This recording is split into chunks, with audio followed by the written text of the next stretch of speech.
ਦਰਸ਼ਕੋ ਬ੍ਰੇਕਬਾਦ ਤੁਹਾਡਾ ਸਭ ਦਾ ਨਿੱਘਾ ਸਵਾਗਤ ਹੈ। ਥਰਡ ਵਾਲੇ ਸੈਗਮੈਂਟ ਦੇ ਵਿੱਚ ਆਪਾਂ ਗੱਲਬਾਤ ਕਰਨ ਜਾ ਰਹੇ ਹਾਂ ਕਿ ਕਿਵੇਂ ਭਾਰਤ ਨੇ ਅਮਰੀਕਾ ਤੇ ਚੀਨ ਵਿਚਾਲੇ ਕਰੋਨਾ ਵਾਇਰਸ ਨੂੰ ਲੈ ਕੇ ਚੱਲ ਰਹੀ ਲਫ਼ਜ਼ੀ ਜੰਗ ਵਿੱਚ ਨਿਊਟਰਲ ਰਹਿਣ ਦਾ ਫੈਸਲਾ ਕੀਤਾ ਹੈ।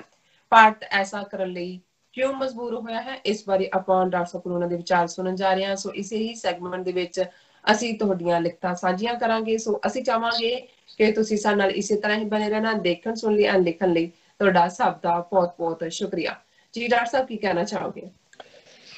ਦੇਖੋ, ਜਦੋਂ ਅਸੀਂ ਬਾਰ-ਬਾਰ ਇਸ ਕਰੋਨਾ ਦੇ ਕਹਿਰ ਦੇ ਘਟਣ ਜਾਂ ਮੁੱਕਣ ਤੋਂ ਬਾਅਦ ਦੀ ਹਾਲਤ ਵੱਲ ਦੇਖਦੇ ਹਾਂ ਤੇ ਕਾਫੀ ਦਿਲਚਸਪ ਸਿਨੈਰੀਓ ਵੀ ਨਜ਼ਰ ਆਉਂਦਾ ਹੈ। ਇੱਕ ਪਾਸੇ ਇਉਂ ਲੱਗਦਾ ਹੈ ਵੀ ਭਾਰਤ ਖੁੱਲ ਕੇ, ਕਿਉਂਕਿ ਜਦੋਂ ਤੱਕ ਤਾਂ ਐਂਟਾਈ ਇਸਲਾਮਿਕ ਏਜੰਡਾ ਸੀ ਅਮਰੀਕਾ ਔਰ ਪੱਛਮੀ ਤਾਕਤਾਂ ਦਾ, ਖਾਸ ਤੌਰ ਤੇ 9/11 ਤੋਂ ਬਾਅਦ ਭਾਰਤ ਜੰਪ ਕਰਕੇ ਉਹਨਾਂ ਦੀ ਬੈਂਡ ਵੈਗਨ ਤੇ ਚੜਿਆ। ਉਸ ਦਾ ਭਾਰਤ ਨੇ ਪੂਰਾ ਫਾਇਦਾ ਚੁੱਕਿਆ। ਜ਼ਾਹਰਾ ਤੌਰ ਦੇ ਉੱਤੇ ਜਿਹੜੀ ਇੰਡੋ US ਨਿਊਕਲੀਅਰ ਡੀਲ ਵੀ ਹੋਈ, ਉਹਨਾਂ ਨੂੰ ਇਹ ਸਾਰੀ ਸਪਲਾਈ ਜਿਹੜੀ ਟੈਕਨੀਕਲ ਲਾਈਨ ਜਿਹਦੇ ਤੇ ਜਿਹੜੀ ਬੈਨ ਸੀ ਨਿਊਕਲੀਅਰ ਬਲਾਸਟ ਕਰਨ ਤੋਂ ਬਾਅਦ, ਉਹ ਯਕ ਤਰਫਾ ਜਿਹੜਾ ਅਮਰੀਕਾ ਨੇ ਪਾਕਿਸਤਾਨ ਨੂੰ ਪਿੱਛੇ ਛੱਡ ਦਿੱਤਾ ਹੈ। ਇਸ ਗੱਲ ਨੂੰ ਯਕੀਨੀ ਬਣਾਇਆ ਨਿਊਕਲੀਅਰ ਸਪਲਾਇਰ ਗਰੁੱਪ ਦੇ 39 ਮੈਂਬਰ ਦੇਸ਼ਾਂ ਨਾਲ ਜੂਨੀਅਰ ਬੁਸ਼ ਨੇ ਖੁਦ ਕਮਿਊਨੀਕੇਟ ਕਰਕੇ ਕਿ ਭਾਰਤ ਨੂੰ ਐਕਸੈਪਸ਼ਨ ਦਿੱਤੀ ਜਾਏ। ਔਰ ਇਸ ਤਰੀਕੇ ਨਾਲ ਭਾਰਤ ਔਰ ਅਮਰੀਕਾ ਇੱਕ ਪੇਜ ਤੇ ਰਹੇ। ਔਰ ਉਹ ਬੇਸ਼ੱਕ ਭਾਰਤ ਦਾ ਫਿਰ ਇਜ਼ਰਾਈਲ ਦੇ ਨਾਲ ਵਧਿਆ ਤਾਲਮੇਲ ਸੀ, ਉਹਦੀ ਰੈਕਗਨੀਸ਼ਨ ਤਾਂ ਪਹਿਲਾਂ ਹੀ ਚਾਰਜਡ ਦੀ FAR ਇਹਨਾਂ ਦਾ ਖੁੱਲਿਆ ਹੋਇਆ ਸੀ, ਪਰ ਫੁੱਲ ਸਕੇਲ ਇਜ਼ਰਾਈਲ ਤੋਂ ਵੀ ਹਥਿਆਰ ਲੈਣੇ ਸ਼ੁਰੂ ਹੋ ਗਏ, ਅਮਰੀਕਾ ਤੋਂ ਵੀ ਹੋ ਗਏ। ਔਰ ਉਹ ਅਸੀਂ ਜਿਹੜਾ ਚਮੀ ਔਰ ਲਵੀ ਡਵੀ ਜਿਹੜਾ ਉਹ ਹਿਊਸਟਨ ਦੇ ਵਿੱਚ ਹੌਡੀ ਮੌਡੀ ਵੇਲੇ ਵੀ ਦੇਖਿਆ। ਔਰ ਜਦੋਂ ਟਰੰਪ ਬਾਅਦ ਗਏ ਔਰ ਉਹਨਾਂ ਨੇ ਉੱਥੇ ਖੁੱਲ ਕੇ ਮੁਸਲਮਾਨਾਂ ਦਾ, ਜਦੋਂ ਦਿੱਲੀ ਦੇ ਵਿੱਚ ਜਿਹੜਾ ਉਹ ਰਾਈਟਿੰਗ ਦੇ ਨਾਂ ਥੱਲੇ ਟਾਰਗੇਟ ਵੀ ਕੀਤਾ, ਕਤਲੇਆਮ ਵੀ ਕੀਤਾ। ਸੋ ਇਸ ਤਰ੍ਹਾਂ ਲੱਗਦਾ ਸੀ। ਔਰ ਅਮਰੀਕਾ ਨੇ ਵੀ ਆਪਣੀ ਸਪੈਸੀਫਿਕ ਜਿਹੜੀ ਪਾਲਿਸੀ ਬਣਾਈ ਔਰ ਜ਼ਾਹਰ ਹੈ ਕਿ ਉਹ ਭਾਰਤ ਨੂੰ ਚੀਨ ਨੂੰ ਘੇਰਨ ਦੇ ਲਈ, ਜਿੱਥੇ ਬਾਕੀਆਂ ਦੇ ਨਾਲ alliance Australia, Vietnam, Philippine, south Korea, Japan, ਇਹ ਸਾਰੀ ਜਿਹੜੀ ਹੈ ਲਾਈਨ ਖੜੀ ਕੀਤੀ। ਔਰ ਇਵੇਂ ਲੱਗਦਾ ਸੀ ਕਿ ਵੀ ਇਹ ਹੁਣ ਖੁੱਲ ਕੇ ਜਿਹੜਾ ਹੈ ਭਾਰਤ ਔਰ ਅਮਰੀਕਾ ਖੁੱਲ ਕੇ ਇੱਕ ਦੂਸਰੇ ਦੇ ਨਾਲ ਨੇ। ਔਰ ਜ਼ਾਹਰ ਹੈ ਕਿ ਇਹ ਟ੍ਰੈਂਡ ਬਹੁਤ ਸਾਰੀਆਂ ਨੀਤੀਆਂ ਦੇ ਵਿੱਚ ਦੇਖਣ ਚ ਵੀ ਆਇਆ। ਔਰ ਖਾਸ ਤੌਰ ਤੇ ਕਸ਼ਮੀਰ ਦੇ ਮੁੱਦੇ ਤੇ ਜਿਵੇਂ ਭਾਰਤ ਨੇ ਬਿਲਕੁਲ ਇੰਟਰਨੈਸ਼ਨਲ UN ਸਿਕਿਉਰਿਟੀ ਕਾਉਂਸਲ ਰੈਜ਼ੋਲੂਸ਼ਨਸ ਨੂੰ ਛਿੱਕੇ ਤੇ ਟੰਗਦੇ, ਜਿਵੇਂ ਇੱਕ ਤਰਫਾ ਕਾਰਵਾਈ ਕਰਕੇ ਕਸ਼ਮੀਰ ਦਾ ਸਟੇਟਸ ਖਤਮ ਕਰ ਦਿੱਤਾ, ਜੰਮੂ ਕਸ਼ਮੀਰ ਦੀ ਹੋਂਦ ਹੀ ਮਿਟਾ ਦਿੱਤੀ। ਲੇਕਿਨ ਅਮਰੀਕਾ ਦਾ ਟਰੰਪ ਜਿਹੜਾ ਹੈ ਉਹ ਮੋਮੋ ਠੱਗਣੀਆਂ ਜਿਹੀਆਂ ਕਰਦਾ ਰਿਹਾ ਇਮਰਾਨ ਖਾਨ ਨਾਲ ਵੀ, ਮੈਂ ਮੀਡੀਏਸ਼ਨ ਲਈ ਤਿਆਰ ਹਾਂ, ਮੈਂ ਅਦਰਵਾਈਜ਼ ਹੈ। ਪਰ ਕੋਈ ਵੀ ਜਿਹੜਾ ਹੈ, ਇਸ ਤੋਂ ਇਹ ਜ਼ਾਹਰ ਹੋਇਆ ਕਿ ਵੀ ਇਹ ਸਾਰੇ ਦੇ ਨਾਲ ਜੁੜੀ ਹੋਈ ਲਾਈਨ ਜਿਹੜੀ ਹੈ ਉਹ ਅਮਰੀਕਾ ਦੀ ਹੈ। ਔਰ ਜ਼ਾਹਰ ਤੌਰ ਦੇ ਉੱਤੇ ਅਜੇ ਕੋਈ ਇਹਨੂੰ ਅਸੀਂ ਰੂਲ ਆਊਟ ਤਾਂ ਨਹੀਂ ਕਰਦੇ ਕਿ ਜੀ ਹੁਣ ਉਹ ਗੱਲ ਖਤਮ ਹੋ ਗਈ ਹੈ। ਹਾਲਾਂਕਿ ਇਹ ਜਿਹੜਾ ਲੇਟਲੀ ਭਾਰਤ ਦੇ ਵਿੱਚ, ਜਿਹਦਾ ਜ਼ਿਕਰ ਅਸੀਂ ਕੱਲ ਵੀ ਕੀਤਾ ਸੀ, ਗਿਲਗਿਤ ਬਾਲਟਿਸਤਾਨ ਨੂੰ ਲੈ ਕੇ ਇਹਨਾਂ ਦੀ ਇਕੱਲੀ ਦਿਲਚਸਪੀ ਨਹੀਂ, ਬਿਆਨਬਾਜ਼ੀਆਂ ਵੀ, ਡਿਮਾਰਸ਼ੇ ਵੀ। ਔਰ ਇਹ ਪਹਿਲਾਂ ਮੋਦੀ ਨੇ ਈਵਨ ਆਪਣੀ ਪਿਛਲੀ ਆਜ਼ਾਦੀ ਦਿਨ ਦੇ ਉੱਤੇ ਤਕਰੀਰ ਦੇ ਵਿੱਚ ਵੀ ਗਿਲਗਿਤ ਬਾਲਟਿਸਤਾਨ ਦਾ ਜ਼ਿਕਰ ਆਜ਼ਾਦ ਕਸ਼ਮੀਰ ਦੇ ਨਾਲ ਕੀਤਾ ਸੀ। ਉਦੋਂ ਵੀ ਇਹ ਨਜ਼ਰ ਆਉਂਦਾ ਸੀ ਕਿ ਭਾਈ ਇਹ ਕੋਈ ਵੱਡੀ ਗੇਮ ਹੈ। ਔਰ ਜਿਵੇਂ ਅਸੀਂ ਇਹ ਡਿਸਕਸ ਕੀਤਾ ਸੀ ਕਿ ਇਹ ਗਿਲਗਿਤ ਬਾਲਟਿਸਤਾਨ ਦਾ ਏਰੀਆ ਉਹ ਹੈ ਜਿੱਥੇ ਕਿ ਉਹ ਜਿਹੜਾ ਉਹ ਇੱਕ ਇਸ ਕਿਸਮ ਦਾ ਸਪਾਟ ਹੈ ਜਿੱਥੋਂ ਇਹ ਇਕਨੋਮਿਕਲ ਕੋਰੀਡੋਰ ਜਿਹੜਾ ਚਾਈਨਾ ਪਾਕਿਸਤਾਨ ਇਕਨੋਮਿਕਲ ਕੋਰੀਡੋਰ ਹੈ, ਔਰ ਜਿਹਨੇ ਅੱਗੇ ਇੱਕ ਇਕਨੋਮਿਕਲ ਕੋਰੀਡੋਰ ਬਣਨਾ ਹੈ, ਜਿਹੜਾ ਵਨ ਬੈਲਟ ਵਨ ਰੋਡ ਵਾਲਾ ਸਾਰਾ ਕਨਸੈਪਟ ਹੈ। ਔਰ ਇੱਥੇ ਆ ਕੇ ਹਿਮਾਲਿਆ ਪਹਾੜ ਵੀ ਹੈ, ਉਸ ਦੇ ਵਿੱਚ ਜਿਹੜੀਆਂ ਨੇ ਕੋਰਾਕਰਮ ਜਿਹੜੀਆਂ ਨੇ ਮਾਊਂਟੇਨਸ ਵੀ ਨੇ, ਔਰ ਜ਼ਾਹਰਾ ਤੌਰ ਦੇ ਉੱਤੇ ਕੋਰਾਕਰਮ ਰੋਡ ਉੱਥੋਂ ਹੀ ਨਿਕਲਦੀ ਹੈ। ਔਰ ਹੁਣ ਇਹ ਨਹੀਂ ਹੈ ਵੀ ਉਹਦੇ ਚ ਜਿਹੜੀ ਉਹਨਾਂ ਦੀ ਕੋਈ ਇੱਕਦਮ ਬੈਕ ਹੋਇਆ। ਸੋ ਅੱਜ ਦੀਆਂ ਖਬਰਾਂ 'ਚ ਮੈਂ ਦੇਖ ਰਿਹਾ ਸੀ ਕਿ ਜਿਹੜੀ ਇਹਨਾਂ ਦੀ ਵੈਦਰ ਰਿਪੋਰਟ ਦਿੰਦੇ ਨੇ ਇਹਨਾਂ ਦੇ ਦੂਰਦਰਸ਼ਨ ਦੇ ਉੱਤੇ ਔਰ ਦੂਸਰੇ ਚੈਨਲਸ ਦੇ ਉੱਤੇ, ਉਹ ਜ਼ਾਹਰ ਹੈ ਕਿ ਭਾਰਤ ਦੇ ਹਵਾਲੇ ਨਾਲ ਹੁੰਦੀ ਹੈ। ਪਰ ਹੁਣ ਉਹਦੇ ਚ ਉਹਨਾਂ ਨੇ ਗਿਲਗਿਤ ਬਾਲਟਿਸਤਾਨ ਚ ਕੀ ਵੈਦਰ ਹੈ, ਮੁਜ਼ੱਫਰਾਬਾਦ ਚ ਕੀ ਹੈ, ਔਰ ਆਜ਼ਾਦ ਕਸ਼ਮੀਰ ਦੇ ਹਵਾਲੇ ਨਾਲ ਇਵੇਂ ਪ੍ਰੈਜ਼ੈਂਟ ਕਰਦੇ ਆ ਜਿਵੇਂ ਕਿ ਇਹ ਵਿਦਨ ਉਹਨਾਂ ਦੇ ਟੈਰੀਟਰੀ ਹੋਏ। ਸੋ ਇੱਕ ਪਾਸੇ ਔਰ ਜਿਹਦੇ ਤੇ ਅਸੀਂ ਵਾਰਨ ਵੀ ਕੀਤਾ ਸੀ ਇਮਰਾਨ ਖਾਨ ਸਾਹਿਬ ਦੀ ਹਕੂਮਤ ਔਰ ਉਹਨਾਂ ਦੇ ਅਦਾਰਿਆਂ ਨੂੰ, ਔਰ ਉਹਨਾਂ ਨੇ ਵੀ ਇਸ ਦੇ ਉੱਤੇ ਬਿਲਕੁਲ ਠੀਕ ਰਿਸਪੌਂਡ ਕੀਤਾ। ਔਰ ਮੈਂ ਇਹਦੇ 'ਚ ਇੱਕ ਕਰੈਕਸ਼ਨ ਕਰਨੀ ਚਾਹੁੰਦਾ, ਸਾਡੇ ਇੱਕ ਵਿਊਅਰ ਵੀਰ ਨੇ ਸਾਨੂੰ ਦੱਸਿਆ, ਅਸੀਂ ਜਦੋਂ ਕੱਲ ਜਨਰਲ ਅਸੀਮ ਬਾਜਵਾ ਦਾ ਜ਼ਿਕਰ ਕੀਤਾ, ਜਦੋਂ ਕਿ ਮੈਂ ਇਸ ਹਵਾਲੇ ਗਵਾਦਰ ਦੇ ਹਵਾਲੇ ਨਾਲ ਗੱਲ ਕਰ ਰਿਹਾ ਸੀ, ਤੇ ਫਿਰ ਇਹ ਤਾਂ ਮੈਂ ਮੈਂਸ਼ਨ ਕੀਤਾ ਸੀ ਕਿ ਉਹ ਸੀ ਪੈਕ ਦੇ ਜਿਹੜਾ ਨਾਲ ਜੁੜੇ ਹੋਏ ਨੇ, ਚਾਈਨਾ ਪਾਕਿਸਤਾਨ ਇਕਨੋਮਿਕਲ ਕੋਰੀਡੋਰ, ਉਹਦੇ ਫੁੱਲ ਫਲੈਜਡ ਇੰਚਾਰਜ ਨੇ। ਪਰ ਮੈਨੂੰ ਇਹ ਸੀ ਕਿ ਸ਼ਾਇਦ ਉਹ ISPR ਦੇ ਵੀ ਜਿਹੜੇ ਨੇ ਉਹਨੂੰ ਬਰੀਫ ਕਰਦੇ ਨੇ ਐਜ਼ ਏ ਮੀਡੀਆ ਦੇ ਸਾਹਮਣੇ। ਪਰ ਉਹਨਾਂ ਨੇ ਮੈਨੂੰ ਲਿਖਿਆ ਕਿ ਵੀ ਜਨਰਲ ਅਸੀਮ ਬਾਜਵਾ ਜਿਹੜੇ ਨੇ ਐਕਸ ਨੇ DG ਇਸ ਮਾਮਲੇ 'ਚ ISPR ਦੇ, ਜਿਹੜੇ ਕਰੰਟ ਡਾਇਰੈਕਟਰ ਜਨਰਲ ਨੇ ISPR ਦੇ, ਜਨਰਲ ਫੈਜ਼ ਨੇ। ਸੋ ਮੈਂ ਇਸ ਦੇ ਲਈ ਸ਼ੁਕਰੀਆ ਵੀ ਅਦਾ ਕਰਦਾ ਹਾਂ ਕਿ ਭਾਈ ਸਾਨੂੰ ਇਸ ਦੇ ਉੱਤੇ ਜਿਹੜਾ ਠੀਕ ਬਰੀਫ ਕੀਤਾ ਗਿਆ। ਹੁਣ ਇਸ ਸਾਰੇ ਦੇ ਵਿੱਚ ਅਸੀਂ ਇਹ ਦੇਖ ਰਹੇ ਹਾਂ ਵੀ ਇੱਕ ਪਾਸੇ ਗਿਲਗਿਤ ਬਾਲਟਿਸਤਾਨ ਦੇ ਵਿੱਚ ਇਹਨਾਂ ਦਾ ਪੂਰਾ ਇੰਟਰਸਟ ਹੀ ਨਹੀਂ, ਕੋਈ ਇਹ ਸ਼ਰਾਰਤ ਵੀ ਕਰ ਸਕਦੇ ਨੇ। ਉਹਨਾਂ ਦੇ ਮੀਡੀਆ ਦੇ ਮੈਂ ਦੂਸਰੇ ਪ੍ਰੋਗਰਾਮਾਂ 'ਚ ਵੀ ਦੇਖ ਰਿਹਾ ਜਿਨ੍ਹਾਂ 'ਚ ਇੱਕ ਇਹਨਾਂ ਦਾ ਹੀ ਪ੍ਰੋਗਰਾਮ ਹੈ ਜਿਹਦੇ ਕਾਫੀ ਕਈ ਮਿਲੀਅਨ ਵਿਊਅਰਸ ਨੇ, ਲਲਨ ਟਾਪ, ਉਸ ਦੇ ਵਿੱਚ ਵੀ ਉਹ ਗਿਲਗਿਤ ਬਾਲਟਿਸਤਾਨ ਦੀ ਕਹਾਣੀ ਨੂੰ ਕਿ ਜੀ ਇਹ ਕਿਵੇਂ ਅੰਗਰੇਜ਼ਾਂ ਨੇ ਲੀਜ਼ ਤੇ ਲਿਆ ਸੀ 50 ਸਾਲ ਲਈ, ਫਿਰ ਉਹਨਾਂ ਨੇ ਜੰਮੂ ਕਸ਼ਮੀਰ ਨੂੰ ਦੇ ਦਿੱਤਾ, ਪਰ ਉੱਥੇ ਜਿਹੜੇ 2 ਫੌਜੀ ਅਫਸਰ ਸੀ ਉਹਨਾਂ ਦੇ, ਉਹ ਜਿਹੜੇ ਨੇ ਵੱਡੀ ਗ੍ਰੇਟ ਜਿਹੜਾ ਡਿਜ਼ਾਈਨ ਸੀ ਬ੍ਰਿਟਨ ਦਾ, ਉਹਦੇ ਥੱਲੇ ਉਹਨਾਂ ਨੇ ਪਾਕਿਸਤਾਨ ਦੇ ਨਾਲ ਜੁਆਇਨ ਕਰ ਲਿਆ, ਪਰ ਉਹ ਇੰਡੀਅਨ ਟੈਰੀਟਰੀ ਹੈ ਔਰ ਉਹਦੀ ਲਿਬਰੇਸ਼ਨ ਬੜੀ ਇੰਪੋਰਟੈਂਟ ਹੈ। ਸੋ ਮੈਂ ਸਮਝਦਾ ਵੀ ਇੱਕ ਪਾਸੇ ਉਹ ਇਸ ਕਿਸਮ ਦਾ ਮਾਹੌਲ ਸਿਰਜ ਰਹੇ ਨੇ। ਪਰ ਅੱਜ ਜਦੋਂ ਮੈਂ ਇਹ ਸਟੇਟਮੈਂਟ ਦੇਖੀ ਕਿ ਬਈ India refrains from taking sides in US-China spat, focused on eliciting global cooperation to fight COVID pandemic, ਕਿ ਬਈ ਭਾਰਤ ਨੇ ਇਸ ਮਾਮਲੇ 'ਚ ਟਰੰਪ ਦਾ ਸਾਥ ਨਹੀਂ ਦਿੱਤਾ। ਔਰ ਇਹ ਵੀ ਪਿਛਲੇ ਦਿਨਾਂ 'ਚ ਆਇਆ ਵੀ ਕਿਵੇਂ ਟਰੰਪ ਨੇ ਅਨਫੋਲੋ ਕਰ ਲਿਆ ਆਪਣੇ ਆਪ ਨੂੰ, ਉਹਦੇ ਮੋਦੀ ਦੇ ਟਵਿੱਟਰ ਦੇ, ਉਹਦੇ ਟੱਬਰ ਦੇ ਵੀ 3 ਜੀਆਂ ਨੇ, ਉਹਦੀ ਧੀ ਜਵਾਈ ਜਿਹੜੇ ਇੰਡੀਆ ਤੁਰੇ ਰਹਿੰਦੇ ਨੇ, ਕਿਉਂਕਿ ਟਰੰਪ ਟਾਵਰ ਸ਼ਾਇਦ ਕਲਕੱਤੇ 'ਚ ਵੀ ਹੈ, ਬੰਬੇ 'ਚ ਵੀ ਹੈ, ਕਿਤੇ ਗੁਜਰਾਤ ਦੇ ਵਿੱਚ ਵੀ ਬਣ ਰਿਹਾ। ਸੋ ਇਹ ਫਾਈਨੈਂਸ਼ੀਅਲ ਇੰਟਰਸਟ ਕਈ ਪਾਸੇ ਜੁੜੇ ਹੋਏ ਨੇ। ਪਰ ਹੁਣ ਇੰਡੀਆ ਦੀ ਇਹ ਪੋਜੀਸ਼ਨ ਹੈ ਕਿ ਨਹੀਂ, ਸਾਨੂੰ ਵਰਲਡ ਹੈਲਥ ਆਰਗੇਨਾਈਜੇਸ਼ਨ ਨੂੰ ਦੰਦ ਦੇਣੇ ਚਾਹੀਦੇ ਨੇ, ਟੀਥ ਦੇਣੇ ਚਾਹੀਦੇ ਨੇ, ਔਰ ਉਹੀ ਇਹਦੇ ਨਾਲ ਟੈਕਲ ਕਰੇ।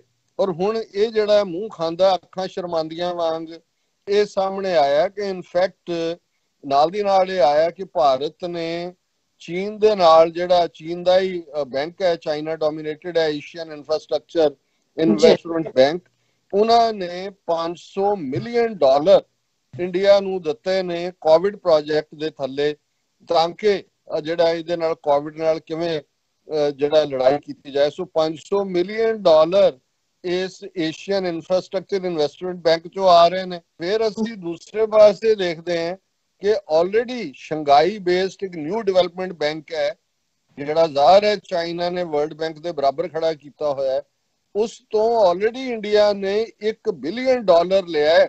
ਇਹ ਉਹਨਾਂ ਦੀ ਯੂਨੀਅਨ ਫਾਈਨੈਂਸ ਮਿਨਿਸਟਰ ਨੇ ਜਿਹੜਾ ਉਹ ਐਗਰੀਮੈਂਟ ਕੀਤਾ ਹੋਇਆ, ਔਰ ਉਹਦੇ ਨੂੰ ਦੁੱਗਣਾ ਕਰਨ ਨੂੰ ਕਹਿ ਰਹੇ ਨੇ ਕਿ ਜੀ ਸਾਨੂੰ $2 ਬਿਲੀਅਨ ਦਿਓ। ਸੋ ਆਲਰੇਡੀ ਇਹ ਜਿਹੜਾ ਡਿਵੈਲਪਮੈਂਟ ਬੈਂਕ ਹੈ ਸ਼ੰਘਾਈ ਦੇ ਵਿੱਚ, ਉਹਨੇ $1 ਬਿਲੀਅਨ ਇੰਡੀਆ ਨੂੰ ਦਿੱਤਾ ਹੈ। $500 ਮਿਲੀਅਨ ਜਿਹੜਾ ਉਹ ਅਸੀਂ ਦੇਖ ਰਹੇ ਹਾਂ ਕਿ ਇਹ ਜਿਹੜਾ ਇਨਫਰਾਸਟ੍ਰਕਚਰ ਇਨਵੈਸਟਮੈਂਟ ਬੈਂਕ ਹੈ, ਹੁਣ ਜਿੱਥੇ ਇਹ $1.5 ਬਿਲੀਅਨ ਉਹਨਾਂ ਦੀ ਜੇਬ 'ਚ ਪਿਆ ਹੋਇਆ, ਤੇ ਹੁਣ ਉਹ ਇਸ ਦੇ ਵਿੱਚ ਅਮਰੀਕਾ ਦੇ ਖਿਲਾਫ ਕੀ ਕਹਿਣ ਜਾਂ ਚਾਈਨਾ ਦੇ ਖਿਲਾਫ ਕੀ ਕਹਿਣ।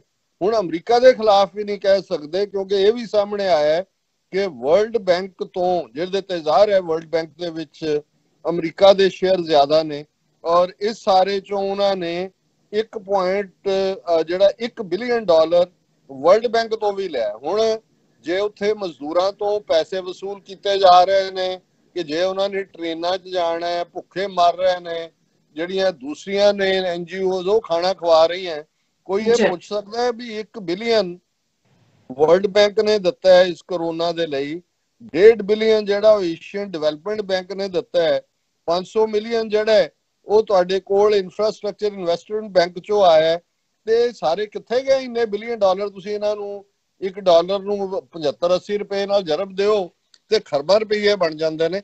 ਸੋ ਇਹ ਇਹਨੂੰ ਵੀ ਲੁੱਟ ਰਹੇ ਨੇ। ਪਰ ਕੁੱਲ ਮਿਲਾ ਕੇ ਇਹ ਮਾਹੌਲ ਹੈ ਜਿਹਦੇ ਥੱਲੇ ਭਾਰਤ, ਔਰ ਇਸ ਗੱਲ ਦਾ ਧਿਆਨ ਰਹੇ ਕਿ ਜਦੋਂ ਤੁਸੀਂ ਦੋ ਬੇੜੀਆਂ ਤੇ ਪੈਰ ਰੱਖਦੇ ਹੋ ਤੇ ਸਾਡੇ ਉਹ ਪੰਜਾਬੀ ਚ ਕਹਿੰਦੇ ਨੇ ਕਿ ਭਾਈ ਦੋ ਬੇੜੀਆਂ ਤੇ ਪੈਰ ਰੱਖਣ ਵਾਲਾ ਅਖੀਰ ਡੁੱਬਦਾ ਹੀ ਹੈ। ਇਹ ਡੁੱਬਣ ਵਾਲੀ ਜਾ ਰਹੇ ਨੇ। ਇਸ ਤੋਂ ਬਿਯੋਂਡ ਜਿਹੜਾ ਹੈ ਹੋਰ ਮੈਨੂੰ ਕੋਈ ਨਜ਼ਰ ਨਹੀਂ ਆਉਂਦਾ। ਅਦਰਵਾਈਜ਼ ਇਹ ਨਹੀਂ ਹੈ ਕਿ ਵੀ ਤੁਸੀਂ ਦੋਨਾਂ ਨੂੰ, ਜੇ ਅਮਰੀਕਾ ਦਾ ਇਹਨਾਂ ਨੂੰ ਇਹ ਹੈ ਕਿ ਵੀ ਅਸੀਂ ਇਹਨਾਂ ਨੂੰ ਉੱਲੂ ਬਣਾ ਰਹੇ। ਚਾਈਨਾ ਬਹੁਤ ਚੰਗੀ ਤਰ੍ਹਾਂ ਸਮਝਦਾ, ਉਹਨੂੰ ਇਹ ਪਤਾ ਹੈ ਕਿ ਇਸ ਬਾਣੀਏ ਦਾ ਇਲਾਜ ਕੀ ਹੈ। ਇਸ ਲਈ ਉਹਨਾਂ ਨੇ $1 ਬਿਲੀਅਨ ਪਹਿਲਾਂ ਦਿੱਤਾ ਸੀ, 500 ਮਿਲੀਅਨ ਉਹਨਾਂ ਨੇ ਹੋਰ ਰੱਖਤਾ। ਉਹਨਾਂ ਨੇ ਕਿਹਾ ਵੀ ਚਲੋ ਹੁਣ ਜਦੋਂ ਤੁਹਾਡੀ ਜੇਬ 'ਚ ਪਏ ਨੇ ਤਾਂ ਉਸ ਜ਼ਾਹਰ ਹੈ ਕਿ ਵੀ ਜੋ ਇਹ ਬਾਣੀਆ ਜਿਹੜਾ ਉਹ ਧਨ ਦੇ ਲਈ ਕੁਝ ਵੀ ਕਰ ਸਕਦਾ। ਸੋ ਕੁੱਲ ਮਿਲਾ ਕੇ ਭਾਰਤ ਆਪਣੀ ਇਸ ਦੋਗਲੀ ਚਾਲ ਦੇ ਵਿੱਚ ਹੀ ਅਲਟੀਮੇਟਲੀ ਫਸੇਗਾ। ਲੇਕਿਨ ਪਾਕਿਸਤਾਨ ਦੇ ਵਿੱਚ ਮੈਂ ਸਮਝਦਾ ਹਾਂ ਵੀ ਇਸ ਮੁੱਦੇ ਦੇ ਉੱਤੇ ਕਿ ਵੀ ਇਹਨਾਂ ਦੀ ਸ਼ਰਾਰਤ ਕੀ ਹੋ ਸਕਦੀ ਹੈ, ਉਹਨਾਂ ਨੂੰ ਪੂਰੇ ਤੌਰ ਦੇ ਉੱਤੇ ਅਲਰਟ ਰਹਿਣ ਦੀ ਲੋੜ ਹੈ। ਜੀ ਡਾਕਟਰ ਸਾਹਿਬ, ਤੁਹਾਡਾ ਬਹੁਤ ਬਹੁਤ ਸ਼ੁਕਰੀਆ। ਹੁਣ ਆਪਾਂ ਆਪਣੇ ਦਰਸ਼ਕਾਂ ਦੀਆਂ ਜੋ ਲਿਖਤਾਂ ਨੇ ਉਹ ਸ਼ੇਅਰ ਕਰਨ ਜਾ ਰਹੇ ਹਾਂ। ਜੀ ਡਾਕਟਰ ਸਾਹਿਬ, ਕੀ ਕਹਿਣਾ ਚਾਹੋਗੇ? ਮੇਰਾ ਖਿਆਲ ਹੈ, ਮੈਂ ਘੜੀ ਵੱਲ ਦੇਖ ਰਿਹਾ, ਮੇਰੇ ਲੰਬੀਆਂ ਨੇ ਮੇਰੇ ਕੋਲ ਰਾਈਟ ਅਪਸ, ਜਿਹੜੀ ਤੁਸੀਂ ਬਰੀਫ ਮੈਸੇਜ ਤੁਹਾਡੇ ਸਾਹਮਣੇ ਨੇ, ਤੁਸੀਂ ਅਗਲੇ 5 ਮਿੰਟ ਪੜ੍ਹ ਸਕਦੇ ਹੋ, ਫਿਰ ਅਸੀਂ ਅਗਲੇ ਸੈਗਮੈਂਟ ਤੇ ਜਾਵਾਂਗੇ। ਜੀ, ਸੋ ਸਾਡੇ ਕੋਲ ਕਾਫੀ ਸਾਰੇ ਮੈਸੇਜ ਨੇ ਜੋ ਕੱਲ ਦੀ ਆਪਾਂ ਆਪਣਾ ਪ੍ਰੋਗਰਾਮ ਕੀਤਾ ਸੀ। ਅਸੀਂ ਸਭ ਦਾ ਬਹੁਤ ਬਹੁਤ ਸ਼ੁਕਰੀਆ ਅਦਾ ਕਰਦੇ ਹਾਂ। YouTube ਦੇ ਥੱਲੇ ਸਾਡੇ ਕੋਲ ਮੈਸੇਜ ਨੇ। ਸੋ ਕਹਿੰਦੇ ਨੇ ਕਿ ਜ਼ੁਲਫਿਕਾਰ ਅਹਿਮਦ ਕਹਿੰਦੇ ਨੇ, ਡਾਕਟਰ ਸਾਹਿਬ ਤੁਸੀਂ ਗ੍ਰੇਟ ਹੋ। ਹੁਣ ਇੰਡੀਆ ਕਸ਼ਮੀਰ ਤੇ ਅਟੈਕ ਕਰੇਗਾ, ਸੋ ਤੁਹਾਡੀ ਕੀ ਰਾਏ ਹੈ? ਜਾਨਣਾ ਚਾਹਨਾ ਕਰਨਾ ਜੀ। ਨਹੀਂ, ਅਸੀਂ ਇਸ ਬਾਰੇ ਆਲਰੇਡੀ ਡਿਟੇਲ ਚ ਗੱਲ ਕੀਤੀ ਹੈ ਜੀ। So JS ਕਹਿੰਦੇ ਨੇ, doctor Amarjit Singh ji and team members always stands for equality, so humanity, women empowerment, freedom and respect for all individuals। ਉਹਨਾਂ ਲਿਖਿਆ ਜੀ, ਬਹੁਤ ਧੰਨਵਾਦ। Baman spreading hate through virus media streams against other minorities around Baman।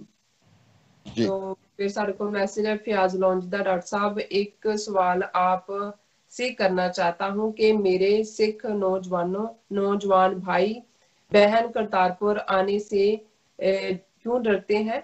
उनका America और Canada का जो visa है नहीं लगेगा?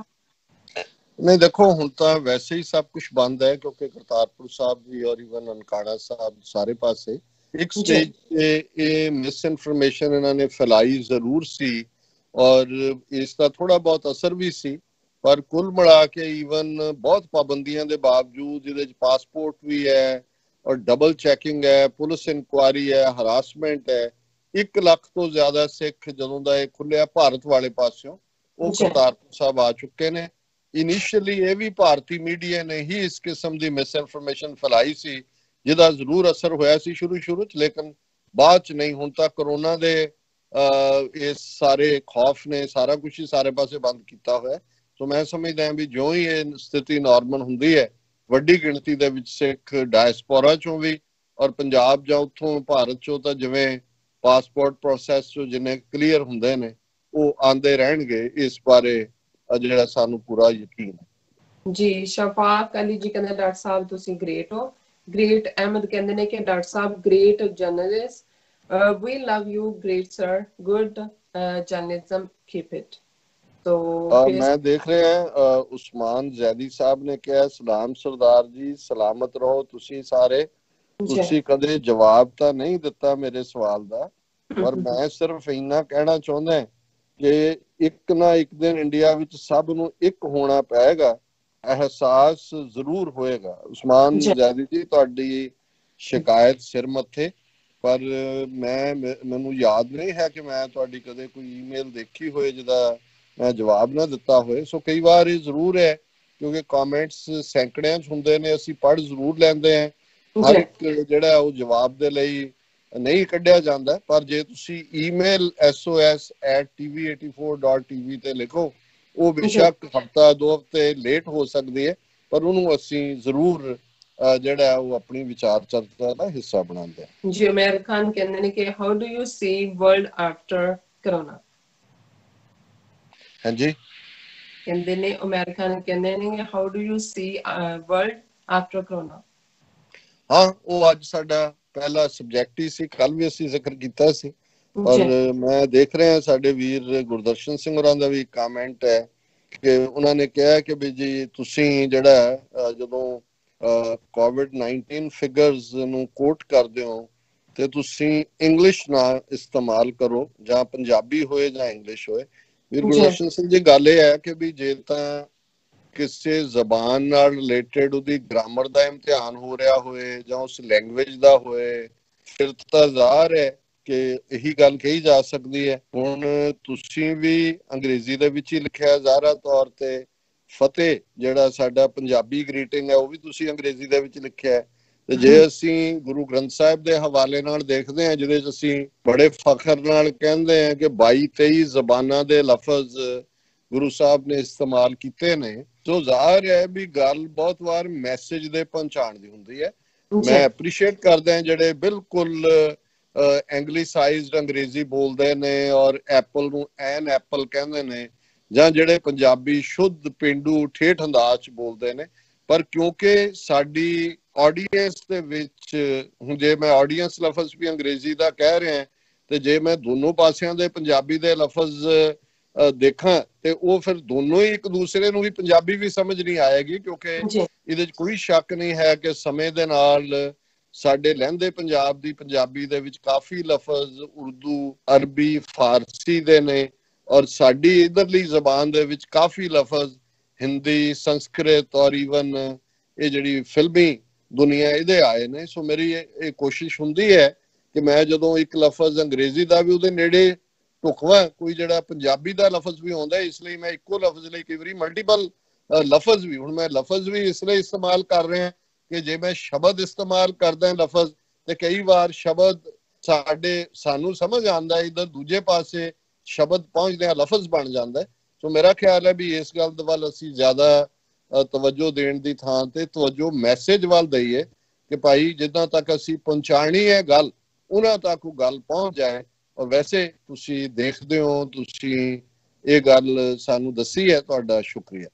जी फयाज लोन जी लिखते हैं, डॉक्टर साहब सलाम। डॉक्टर साहब, आज एक चीज पेशावर में देखकर दिल खुश हो गया कि हमारा सिख भाई सुबह शहर के वक्त मुस्लिम लोगों को मुफ्त खाना खिला रहे हैं।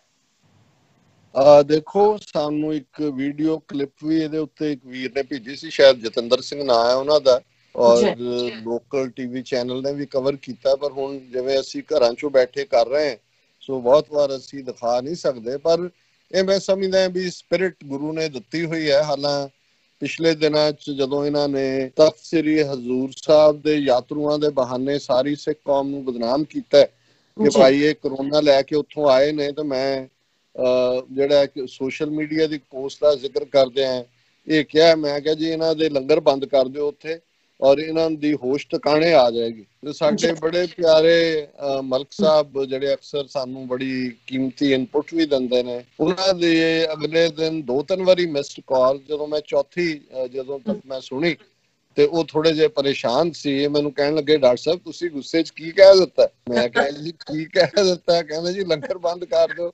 ਇਹ ਕਹਿੰਦਾ, ਮੈਂ ਕਿਹਾ ਜੀ ਮੈਂ ਤਾਂ ਉਹਨੂੰ ਹਵਾਲਾ ਦਿੱਤਾ ਸੀ, ਹਾਲਾਂ ਗੁੱਸਾ ਤਾਂ ਮੈਨੂੰ ਵੀ ਸੀ ਕਿ ਕਰ ਰਹੇ। ਕਹਿੰਦੇ ਨਹੀਂ, ਇਹ ਇਵੇਂ ਨਹੀਂ, ਕਿਉਂਕਿ ਇਹ ਜਿਹੜੇ ਵਿਚਾਰੇ ਗਰੀਬ ਜਾਂ ਦੂਜੇ ਨੇ ਉਹ ਤਾਂ ਬ੍ਰਾਹਮਣਵਾਦ ਤੋਂ ਪਹਿਲਾਂ ਹੀ ਸਫਰ ਕਰ ਰਹੇ ਨੇ, ਔਰ ਇਸ ਲਈ ਉਹਨਾਂ ਤੱਕ ਲੰਗਰ ਲਾਣਾ ਬੜਾ ਜ਼ਰੂਰੀ ਹੈ ਤਾਂ ਕਿ ਅਸਲ 'ਚ ਲੋਕਾਂ ਨੂੰ ਸਮਝ ਆਏ ਕਿ ਬ੍ਰਾਹਮਣ ਕੀ ਹੈ ਤੇ ਸਿੱਖੀ ਕੀ ਹੈ। ਮੈਂ ਅੱਜ ਇੱਕ ਖਬਰ ਹੋਰ ਦੇਖ ਰਿਹਾ ਸੀ ਕਿ ਜਿਹੜੇ ਆਸਟ੍ਰੇਲੀਅਨ ਫਸੇ ਹੋਏ ਨੇ ਭਾਰਤ ਦੇ ਵਿੱਚ ਗਏ 300 ਦੇ ਕਰੀਬ, ਉਹ ਅੱਜ ਜਹਾਜ਼ ਰਾਹੀਂ ਪਹੁੰਚੇ ਤੇ ਅੱਗੇ ਆਸਟ੍ਰੇਲੀਆ 'ਚ ਸਿੱਖ ਜਿਹੜੇ ਨੇ ਉਹ ਲੰਗਰ ਤਿਆਰ ਕਰਕੇ ਬੈਠੇ ਨੇ। ਉਹਨਾਂ ਸਾਰਿਆਂ ਨੂੰ ਇਹਦੀ ਪੂਰੀ ਉਹਨਾਂ ਦੇ ਲੋਕਲ ਆਸਟ੍ਰੇਲੀਅਨ ਮੀਡੀਆ ਨੇ ਕਵਰ ਕੀਤਾ। ਫਿਰ ਇੱਕ ਹੋਰ ਸਟੋਰੀ ਆਸਟ੍ਰੇਲੀਆ ਦੇ ਹਵਾਲੇ ਨਾਲ ਸੀ ਕਿ ਕਿਵੇਂ ਇੱਕ ਸਿੰਘ ਜਿਹੜਾ ਕਿ ਪਿਛਲੇ 10 ਸਾਲ ਤੋਂ ਉਹਨਾਂ ਦੇ ਇੱਕ ਵੱਡੀ ਮਸਜਿਦ ਦੇ ਬਾਹਰ ਹਰ ਜਿਹੜਾ ਉਹ ਪਿਛਲੇ 10 ਸਾਲ ਤੋਂ ਰਮਜ਼ਾਨ ਦੇ ਮਹੀਨੇ ਇਫਤਾਰੀ, ਜਿਹੜਾ ਜਦੋਂ ਕਿ ਮਗਰਬ ਦੀ ਨਮਾਜ਼ ਔਰ ਉਸ ਵੇਲੇ ਹੁੰਦਾ ਸਾਰੇ ਦਿਨ ਦਾ ਰੋਜ਼ਾ ਖੋਲਿਆ ਜਾਂਦਾ ਹੈ, ਜੋ ਟੇਕ ਅਵੇ ਫੂਡ ਸਰਵ ਕਰਦਾ ਉਹ ਵੀ ਕਰ ਰਹੇ ਨੇ। ਸੋ ਇਹ ਫਖਰ ਦੀ ਗੱਲ ਹੈ, ਔਰ ਮੈਂ ਸਮਝਦਾ ਵੀ ਪਿਸ਼ਾਵਰ ਵਾਲੇ ਸਾਡਾ ਵੀਰ ਜੋ ਕਰ ਰਿਹਾ ਉਹ ਵੀ ਜਿਹੜਾ ਕੌਮੀ ਤੌਰ ਦੇ ਉੱਤੇ ਸਾਡੇ ਲਈ ਫਖਰ ਵਾਲੀ ਗੱਲ ਹੈ। ਔਰ ਮੇਰਾ ਖਿਆਲ ਹੈ ਵੀ ਵਕਤ ਮੈਂ ਦੇਖ ਰਹੇ ਬਿਲਕੁਲ ਜੀ व्यूअर्स तो इसी तरह ही बने रहना। मिलते हैं छोटे जी ब्रेक के बाद।